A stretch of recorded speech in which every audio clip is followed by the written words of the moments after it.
Hello and welcome to my presentation on the Venetian Galley. My name is Kim Guerrero, and let's get started, shall we?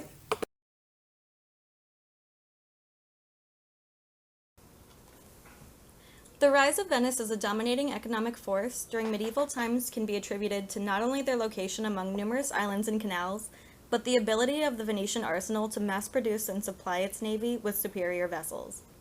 The galley was largely considered the backbone of the navy due to its versatility, as it was able to accomplish in one vessel, which previously took an entire caravan. During the Middle Ages, where exact measurements were unknown, shipbuilding followed a general rule where the shape was defined by the length of the keel, length of the deck, and the shape of the midship frame. The construction of the Venetian galley combined the technique known as caravel, or frame-built, while incorporating a flat timber keel from the cog, a commonly used vessel at the time. This signature flat keel would be the foundation for the entire build, as all major parts would be measured through a series of easy-to-remember fractions stemming from the length of the keel. In this depiction, we can see the standard arrangement of the deck, which can be broken into three separate sections.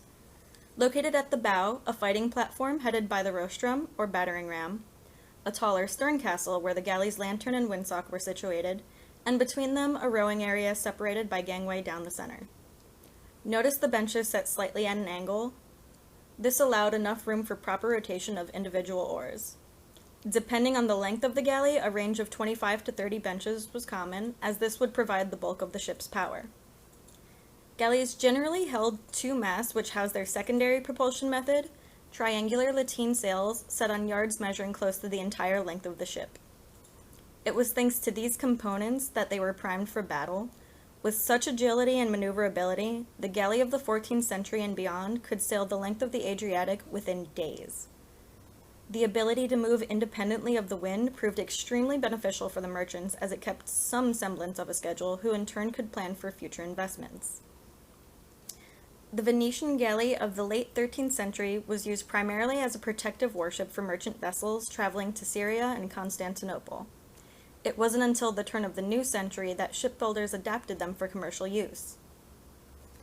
While this allowed for more linear trade routes and better protection of assets, the downsides could not be overlooked. Due to the manpower necessary for operations and the cost of construction, these newer commercial great galleys carried a rather steep price tag. The only way to turn a profit with their limited carrying capacity was to carry high-value, low-bulk wares, which drew the attention of pirates and rivaling forces. True to form as a naval powerhouse, Venice mastered both close and long-range battle tactics with the galley. At long range, archers, catapults, and a centralized cannon would be fired at the sails of enemy ships in hopes of eclipsing any chance of escape. While in close range, the galley would be used as a ram by a dash forward and quick turn method, driving the rostrum into the opponent's side. This presented the opportunity for the Marines situated on the fighting platform to storm enemy ships. Overall, to a city like Venice, built on an archipelago of 117 islands, naval trade was of the utmost importance. As a result, piracy became commonplace, and logistic requirements called for a vessel that could carry precious cargo, defend itself, and navigate treacherous coastal waters.